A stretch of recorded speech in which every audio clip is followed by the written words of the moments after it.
Good afternoon. Welcome again to my study. Caught me again reading a book. This one, quite a rare little paperback, hard to find. I've only ever come across this once on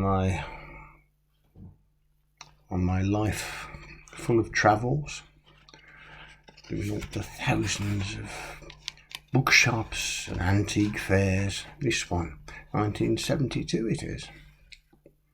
Only ever seen this once. Leon Metcalf, Discovering Ghosts. Look at that for an illustration. The headless coachman driving up the drive of the hall. And let's have a look. Royal Ghosts and Royal Palaces. And how about this one? Anne Boleyn's Headless Drive. And the Headless Drive. Well, there we go. The cover of the book. Anne Boleyn was the second of the ill-fated wives of Henry VIII. And although she managed to produce a future Queen of England, Elizabeth I, she could not give Henry the son he so dearly wanted. So Henry had her beheaded on the 19th of May, 1536, when she was not yet 30. What about that? Many of the happiest days of her life were spent at Blickling Hall. I've got a picture of that in a minute, I'll show you, in Norfolk. And though the present hall was not built until almost a century after her death, she returned to haunt the area each year on the anniversary of her execution. In a wild drive round the countryside, she rides in a coach pulled by headless horses and driven by a headless coachman. Anne also is headless. Her head rests comfortably secure in a lap, despite the rolling and lurching of the coach. The climax of the trip is the triumphal entry into the drive of Blickling Hall on the completion of this memorial ride. At the head of the drive, the whole apparition gradually dematerializes until another year has passed. To reach Blickling Drive, north from Norwich along the A140 to Aylsham, then turn left along the B1354 for less than 2 miles to Blickling Church. Immediately beyond the straight drive and formal gardens of the hall come into view. You can imagine it, can't you?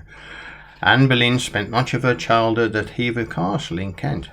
Got a picture of that as well. And in the gardens was courted by Henry. That's Henry VIII. The ghost is said to walk across the bridge over the River Eden at Hever each Christmas Eve. Let's have a look.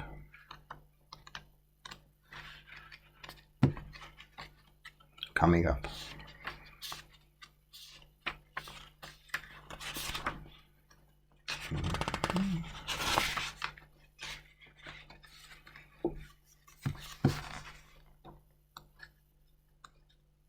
Here we are.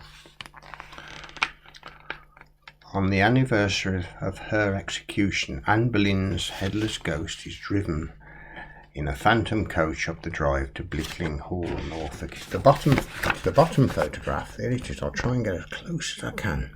Yeah. That's it. Her apparition is seen heading up that drive to the house, and then it slowly dematerializes. Okay. And the other place is Anne Boleyn also spent part of her childhood at Hever Castle in Kent, and is said to cross the bridge over the River Eden each Christmas Eve. Let's have a look at that, shall we? And there it is, Hever Castle. See it?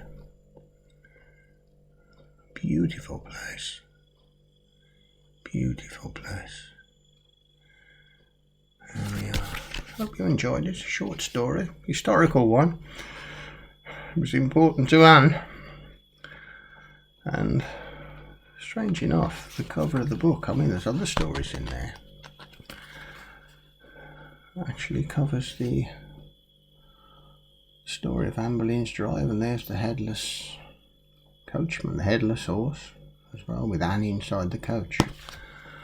Time for a cup of tea. Oh, one of our little salvations. I shall see you again. Thanks for calling. All the best until we meet again. Keep your chin up and all will be well. Have faith.